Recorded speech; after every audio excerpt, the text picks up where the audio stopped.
Hi అండి. గోరింటాకు అంటే ఆడవాళ్ళకి చాలా ఇష్టం కదా! అలాంటి ఈ గోరింటాకు ఈ ఆషాఢ మాసంలో పెట్టుకుంటే చాలా మంచిదంటారు.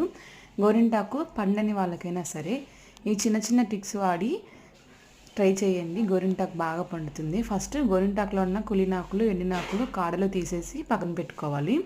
ఇప్పుడు స్టవ్ మీద ఒక గిన్నె పెట్టుకొని 6 లేదా 7 లవంగాయలు తీసుకోవాలి. 2 బిర్యానీ ఆకులు తీసుకోవాలి.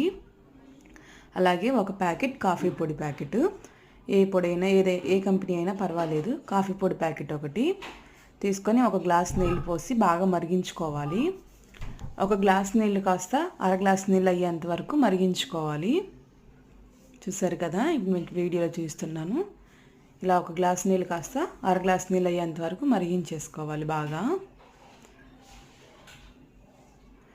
ఇలా మరుగుతున్నప్పుడు మీడియం ఫ్లేమ్లో పెట్టి మాత్రం మరిగించుకోండి. చూసారు కదా, ఇప్పుడు ఈ నీళ్ళని ఒక దాంట్లోకి వడగట్టేసేసుకోవాలి. ఇవి పూర్తిగా చల్లారేంత వరకు పక్కన పెట్టేసేసుకోవాలి. ఈలోగా మిక్సీ జార్ తీసుకొని మనం ముందే శుభ్రం చేసి పక్కన పెట్టుకున్న గోరింటాకు మొత్తాన్ని కాకుండా కొంచెం కొంచెంగా వేసుకోవాలి.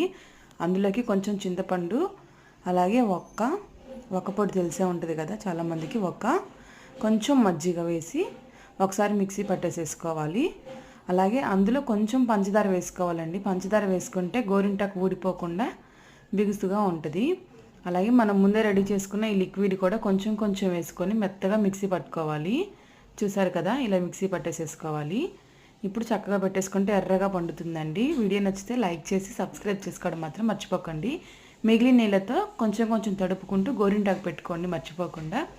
చాలా బాగా పండుతుంది. వీడియో నచ్చితే లైక్ చేయండి.